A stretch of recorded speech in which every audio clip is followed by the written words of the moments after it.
जब तक हम परमेश्वर को परमेश्वर जानकर हम उनके साथ नहीं रहेंगे, तब तक हम परमेश्वर प्राप्ति नहीं कर सकते। परमेश्वर कबीर जी कहते हैं, गुरु मानुष कर जानते ते नर कहीं अंध हुए दुखी संसार में आ गए यम के फंद। जब परमात्मा स्वयं आए थे उस समय यही वाणी कहा करते कि तुम गुरु को भगवान मान लो, एक सिंपल मैन मत मानो। संकेत भी कहा करते थे कि नाला को तुम्हारे कितने सुख हो रहे मुझ दास से, और तुम उन जहां तुम जाते थे जिनको भगवान मानते थे, पूजाएं भी उनकी करते थे, और फिर भी तुम्हारी दुर्गति हो रही थी। अब भी तुम नहीं समझ रहे, लेकिन अशिक्षा का कारण यही रहा। अशिक्षा के कारण हम परमात्मा को नहीं पहचान सके। उस परमेश्वर ने 600 वर्ष पहले वो लीलाएं की थी जो भगवान किया करता है, और उसी का प्रमाण पवित्र चारों वेद, पवित्र गीता जी और सभी सद्ग्रंथ बताते हैं कि वो परमात्मा अपने निज लोक से चलकर आता है, अपनी विशेष खास आत्माओं को, वरिष्ठ आत्माओं को आकर मिलता है, उनको अपने तत्व ज्ञान से परिचित कराता है। क्योंकि पिछले संस्कारी जो हंस होते हैं, वो चाहे शिक्षित हैं चाहे अशिक्षित हैं, वो भगवान के मार्ग में घनी आनाकानी नहीं करते, वो चतुर नहीं होते, वो सादे होते हैं। तो उन सादे लोगों का, सादे भक्तों का नाजायज फायदा उठा लिया नकली गुरुओं ने। क्योंकि सभी ये कहता है भक्त, श्रद्धालु भक्त वृंद, कि भाई भगवान के का जो मार्ग है, भगवान के ज्ञान में तर्क वितर्क नहीं होना चाहिए, तर्क वितर्क का विषय नहीं है। जबकि कबीर जी ये कहते हैं कि भगवान का मार्ग तर्क वितर्क का विषय है। जब तक आप तर्क वितर्क नहीं करोगे, आप भगत 7 जन्म नहीं बन सकते। क्योंकि अज्ञान से परिपूर्ण हो चुके हो आप, और तर्क वितर्क से वो ज्ञान निखरेगा, सच्चाई सामने आएगी। तो हम जितना भी ज्ञान आज तक स्वीकार किए हुए थे, सुने हुए थे, वो सारा ही विपरीत था। तो जिस कारण से हम अपने लोक नहीं जा सके जहां हम सदा सुखी रहते। परमात्मा कबीर जी वो लीला 600 वर्ष पहले इसलिए करके गए थे कि आने वाले समय में जब ये शिक्षित कलयुग के अंदर जो शिक्षा का एक विशेष दौर चलेगा, वो बिचली पीढ़ी होगी। पुण्यात्माओं, शिक्षा का बहुत बड़ा अवगुण है। शिक्षा का सबसे बड़ा अवगुण है कि ये प्राणी चतुर बन गया, इतना चतुर हो गया कि इसने माया के अतिरिक्त, धन के अतिरिक्त कुछ भी दिखाई नहीं देता। ना इज्जत दिखती, ना बहन दिखती, ना माँ दिखती, ना भाई दिखता, ना पिता दिखता। केवल माया और भौतिक सुविधाएं, कोठी बड़ी बनाऊं, कार लंबी लूं, और वह खूब ठाठ से ठाठ करो, इतना दिख है। अरे भले आदमियों, 4 युग बीत गए, 4 युग बीत गए। कितने पीछे जितने भी हमारे जो मानव हुए हैं, पूर्वज हुए हैं सतयुग त्रेता द्वापर में, वो काम चलाऊ अपनी शिक्षा थी उनके पास। जैसे एक ब्राह्मण वर्ग बना दिया गया, भी तुम शिक्षा ग्रहण करो, सदग्रंथों को समझो और फिर हमें बता दो, हम उसी तरह साधना करते रहेंगे। तो उन्होंने शिक्षा को ग्रहण किया, जैसा उन्होंने ज्ञान को समझा उनको बता दिया। कितनी शांति से रहते थे, कोई किसी प्रकार की इतना जुल्म नहीं था जो आज हो रहा है। सबसे पहले निर्लज्ज हुए, दूसरे बाद हम निर्दयी हो गए। ऐसे ऐसे इतिहास देख लो आप, घर घर में जा करके कैसे झगड़े होते हैं, किस प्रकार आपसी द्वेष बन गए, भाई बहन का मुकदमा चल रहा है, किसको पर संपत्ति पे, पिता पुत्र के झगड़े हो गए आपस में, पता नहीं क्या क्या जुल्म हो गया। और जो नहीं ऐसा हो रहा है तो वो केवल माया के पीछे ही अभी भी दौड़ रही है। और हमारे पूर्वज थे, झोपड़ियां में रहा करते थे, कच्चे मकान बना लेते, भगवान ने याद करते थे, वर्षा हो जाती सौ शुक्र बनाया करते थे भगवान का। वर्षा ना होती थी, सामूहिक बैठ के गुण गाया करते, परमात्मा से याचना करते थे, विनम्रता रखते थे, भगवान से डरने वाले थे। और परमात्मा उनके संस्कारवश वर्षा करता था। बहुत अच्छी सुविधाएं होती थी, बड़े फलदार वृक्ष होते थे। और आज देख लो, बाग लगाओ वो नहीं लगता ढंग से, ना कोई ढंग के फल फ्रूट रहे, सारा में खाद पानी पता नहीं के डंगा दवाइयां डाल के विष बना के विष खा रहे हैं मीठा करके। तो कहने का भाव ये है कि हमने शिक्षा की, अगर यहाँ हमें लाभ है, शिक्षा का सारा ही अवगुण है। अब हमने शिक्षा से क्या लाभ हुआ कि नौकरी मिल गई, बिजनेस कर लिया, बस इतना ही लाभ। नौकरी भी नहीं मिली और कोई बिजनेस भी नहीं हुआ, वो भी शिक्षित है, लेकिन वो चतुर बन गए। वो चतुर इतने बन गए कि छोटी, जैसे कोई खेती करने लग गया या मजदूरी करता है, तो फिर वह छोटी छोटी बातों पे अपने भाई के साथ, कदे पड़ोसी के साथ, कदे किसी के साथ, यानी चतुर बन गए हम, भगवान से दूर हो गए। और यदि इस शिक्षा का लाभ है आज इस युग में, केवल यही है कि हम परमात्मा को पहचान सकते हैं। एक ये गुण है शिक्षा का, और कुछ भी गुण नहीं है। तो आप कितनी बात बना लो, और उस कंप्यूटर बना लिए, फलाने बना लिए, जहाज बना लिए, कंप्यूटर ना थे जबकि काम ना चला था। ये कौन सा पृथ्वी के ऊपर ऊपर चलो तुम, फिर भी जमीन पर ही आकर के गुजारा होता है। कहने का भाव ये है कि अगर 2 वर्ष वर्षा ना हो, परमात्मा रूस गया, ये कंप्यूटर, ये जहाज और ये सारे मिसाइल धरे धराए रह जाएंगे। किसी हमने जो जिस मालिक से डरना चाहिए था, जो आत्म कल्याण करना और कराना चाहिए था, उस इतिहास को तो हमने खोला ही नहीं। अब खोलना पड़ेगा। अब व्यवस्था हो जाएगी हर एक प्राणी की। अब प्रत्येक क्षेत्र में आप जाकर देख लो, विशेषकर इस करोथा कांड के बाद हमारा एक बिटर एक्सपीरियंस हुआ, और जिससे ये पता लगा कि कहीं न्याय नाम की चीज नहीं इस पृथ्वी पे। परमात्मा कहते थे, वह वाणी आज 100% सिद्ध होगी, नरंजन धन तेरा दरबार, जहां तनिक नहीं न्याय विचार। इतना भी न्याय नहीं है इस पृथ्वी पर किसी के पास भी, चाहे को कितनी बात बनाता हो। तो ये चतुरता, ये नीचता आ गई।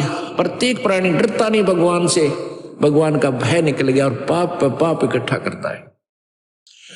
और फिर क्या बनता है, कुत्ता बने, खाज लागे, सिर में कीड़े पड़े, जबान पे कीड़े पड़े इन दुष्टों के।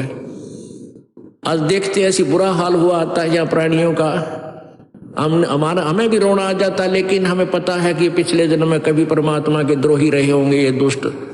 ठीक है, प्रभु फिर दयालु है क्योंकि उसके बच्चे हैं ये सारे। वो इतना दयालु है क्योंकि ये इसके बच्चे हैं, वो पिता है। पिता 100 अवगुण भी कर दे पुत्र या पुत्री तो भी उसको माफ कर देता है। और कबीर और वो परमात्मा, वो तो परम पिता है, वो तो लाख और करोड़ अवगुण कर दे तो भी माफ करता है। तो इसलिए हमें तत्व ज्ञान की आवश्यकता है, ताकि हम बुरा काम करते समय डरे, हमारे हाथ कांप जा, उस जुल्म को हम नहीं करें। क्योंकि हमें पता लग जाएगा विष खाया है तो ये मारेगा, तो विष से हम कितने डरते हैं। ऐसे ही हम पाप कर्मों से डरा करेंगे जब हम तत्व ज्ञान से परिचित हो जाएंगे। अपने आत्माओं, इंसान जब भगवान से डरने वाला हो जाएगा तो 90% झगड़े खत्म हो जाएं, घर के भी समाप्त हो, घर में भी जो आपस में कलह है या समाप्त हो जाएगी, और आपसी द्वेष समाप्त हो जाएगा। अंदर से दया उपजेगी। कोई बीमार दुखी दिखाई देगा, सास ननद या कोई भी पड़ोसी या राह चलता, उसकी मदद को दौड़ा करेंगे लोग। और अब एक्सीडेंट हो जाता है, आदमी मरा पड़ा, मरने को हो रहा है, और साथ में नो ची ची भागे जा रहे हैं, नो देख ले एक्सीडेंट हो गया, एक्सीडेंट हो गया, चल चल चल जल्दी कर वहां पहुंचना। और पहले टूट का पड़ जाया करते थे। तो ऐसे एक भक्त बता रहा था कि मेरा शाम में एक्सीडेंट हुआ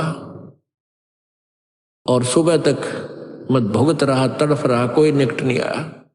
सूर्य उदय हुआ, जब घर वालों को पता चला भी नहीं आया, ढूंढते ढूंढते ऐसे वहां पहुंचे, जब मुझे उठा के लाए, बस एक आध सांस ही रह रहा था, मेडिकल तक पहुंचा इतने। तो पुण्यात्मा हम निर्दयी हो गए, डर रहा नहीं भगवान का। दया धर्म का मूल है, पाप मूल अभिमान, और तुलसी दया ना छोड़ियो जब लग घट में प्राण। अब परमात्मा क्या बताते हैं कि मानुष जन्म दुर्लभ है, ये मिले न बारंबार।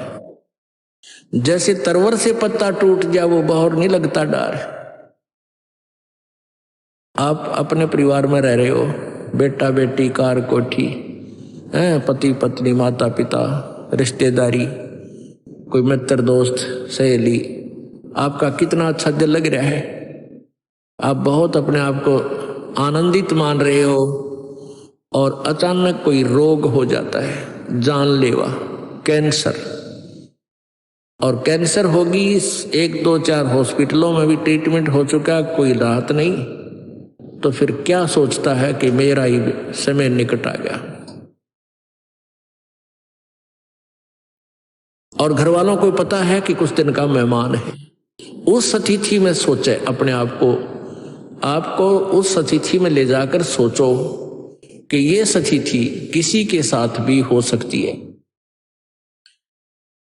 अपने परमात्मा में रुचि बनाने के लिए हमने इन फॉर्मूलों का प्रयोग करना पड़ेगा। वैसे नहीं बात बना करती, ये ज्ञान वैसे नहीं दिया जा रहा।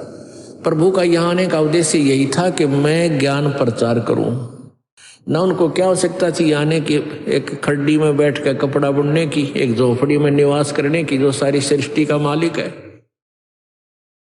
उसका उद्देश्य था कि मेरे बच्चे यहाँ महादुखी हैं, ये झूठे सुख को सुख मान बैठे हैं, ये नकली सुख है, कल को मृत्यु हो जाएगी, इनको मूर्ख बना रखा है इस काल में। ये तेरा बेटा है या तेरी बेटी, ये तेरी कार, ये तेरी कोठी, और कल मृत्यु हो जाती है, उसका क्या है, नालायक का कुछ भी नहीं, कुछ नहीं। उस बोली आत्मा का परमात्मा हमें यही याद दिलाने आते हैं कि तुम धोखे में डालकर यहाँ रखे हुए, तुम्हें मूर्ख बना रखा है, और तुम्हारी बुद्धि इससे आगे सरकती नहीं। चारों युग में संत पुकारे, कूक कहा हम हेल रे, हीरे माणक मोती बरसे, ये जग चुगता ढेल रे। परमात्मा कहते हम चारों युगों में आकर आवाज लगा लगा कर समझाया, परंतु इनके एक नहीं समझ में आती, क्योंकि काल ने इतना प्रेशर डाल रखा आपके ऊपर, आपके बस की बात नहीं। हाँ, ये परमात्मा का ज्ञान, सूक्ष्म वेद का ज्ञान, और ये मंत्र, ये एंटीबायोटिक है, ये एंटीबायोटिक वस्तु औषधि आप कानों के माध्यम से अंदर जाने दोगे तो एक दिन इसका समाधान हो जाएगा, और आपको सच्चाई महसूस होगी कि सचमुच हम गलत फंस गए। तो ऐसी स्थिति में जो व्यक्ति आ जाता है कि अब मैं कुछ ही अक्षणों का, कुछ दिनों का मेहमान हूं, तब वो सोचता है, वो क्या बोलता है, उसके विषय में परमात्मा बता रहे हैं कबीर जी। वो क्या बोलता है, पात झड़ता यूं कहे, सुन भई तरवर राय, अब के बिछड़े नहीं मिले, ना जाने कहां पड़ेंगे जाए। अब जैसे बड़े पूरे परिवार को त्याग कर एक प्राणी जाने लग रहा है, उसको पता है कि तेरी मृत्यु डेफिनेट है। अब वो अंदर से सोचता है कि ये भगवान ईब के बनेगी मेरे साथ, कहाँ जाऊंगा, ना जाने कहाँ पटकेगा, ये कहाँ जन्म होगा, किस योनि में जाऊंगा।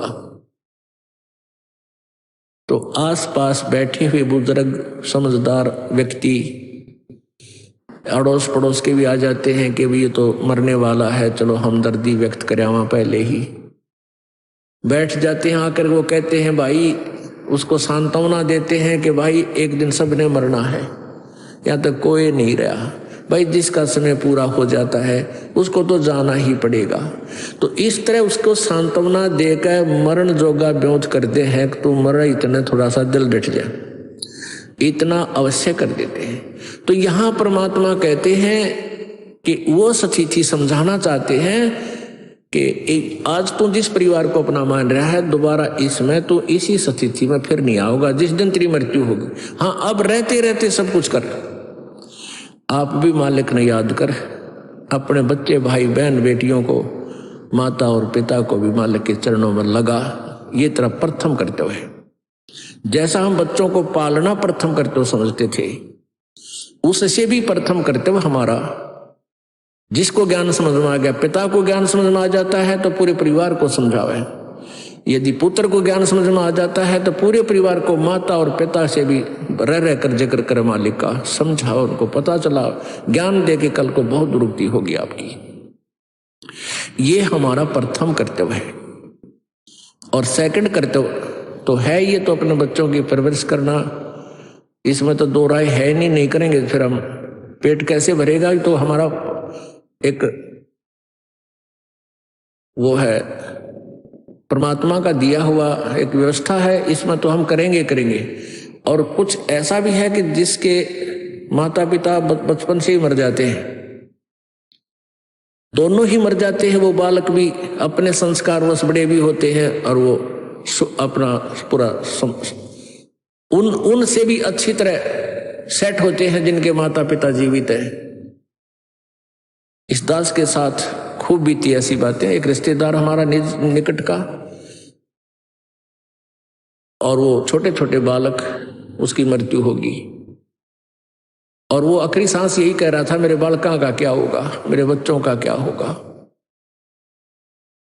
आज वो बालक जो दूसरे भाई जीवित हैं उनसे ज्यादा सुखी है वो, उसके बच्चे, उसे अच्छा व्यवसाय है। तो ये जो हम अपना प्रथम कर्तव्य मान रहे थे, ये भी गॉड गिवन है, प्रभु दत्त है, पूर्व संस्कार में निर्धारित है।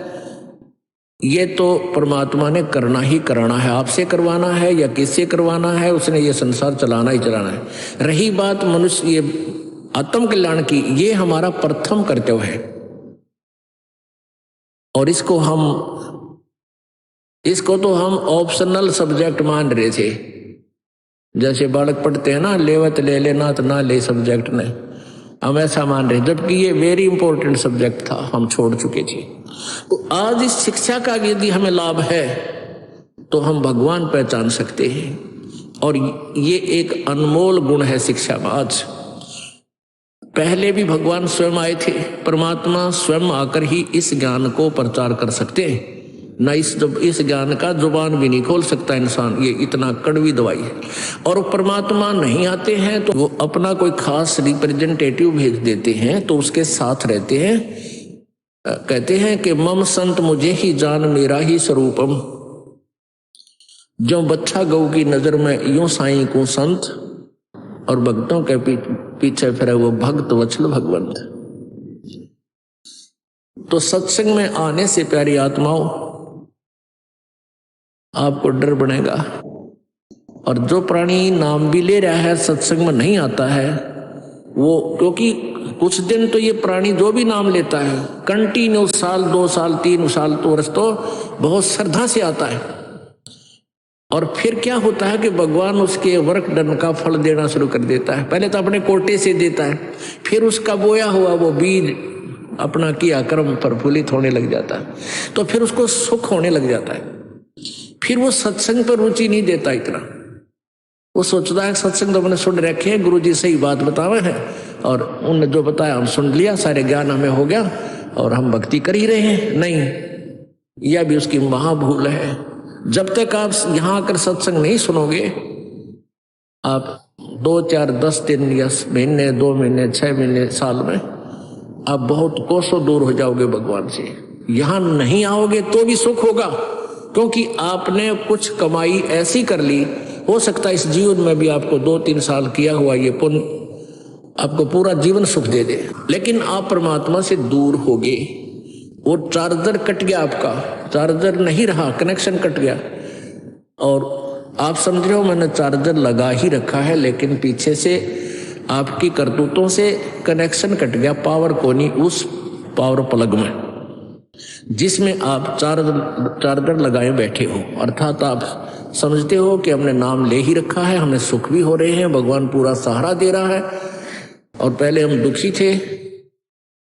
तो इसलिए सत्संग में आने से आपको लाभ मिलेगा। ये मन बहुत बदमाश है, ये दुबक जाता है कुछ दिन, ये चुप बैठ जाता है, और जब आता है समय उसी समय इसको फिर परेशान कर जाता। मानुष जन्म दुर्लभ है भाई, मिले न बारंबार, जैसे तरवर से पत्ता टूट गिरे वो बोर न लगे डारे। इन बातों को बहुत गहराई से सोचा करो। ये बातें कहन सुन की नहीं है भाई, कर पाड़न की है। परमात्मा स्वयं आए, उनका क्या उद्देश्य था इस गंदे लोक में आने का, कबीर जी का। और परमेश्वर ने यही कड़वी दवाई यानी ये मेडिसिन तत्व ज्ञान वाली परमात्मा ने उस समय समाज को देना चाहा था, लेकिन इन नकली संतों ने समाज के अंदर ये ज्ञान, ये कड़वी दवाई यानी रोगनाशक औषधि प्रवेश नहीं होने दी। और उस परमेश्वर ने इसीलिए इस समय को चुना, और उसी परमेश्वर ने मानव को बुद्धि दी है कि ये कंप्यूटर बना ले, टेलीविजन बना ले, सैटेलाइट बना ले, जहाज में सैर सपट्टे कर ले ना। वो ये मनुष्य थे पहले वाले के मनुष्यों का आंख ना थी, का हाथ नहीं थे, या कोई उनका कोई अंग कम था जो आप व्रत कलयुग वालों को ज्यादा लगा है। नहीं, ये कलयुग पहले निर्धारित था और ऋषियों ने बता रखा था कि इसमें मशीनरी युग होगा। तो जैसा भी समय आता है परमात्मा ही मानव को बुद्धि दे करके वो विकसित करता है। वो सब इंस्ट्रूमेंट वही बनवाता है, या भूल है प्राणी की कि वो कुछ बना ले, और ये समय था, बनाना ही था। तो इस टेलीविजन का और इस कंप्यूटर का और इस शिक्षा का अब बहुत अच्छा सदुपयोग होगा। अब ये परमात्मा का ज्ञान पूरे विश्व में फैलेगा और उसका माध्यम ये टेलीविजन ही होगा।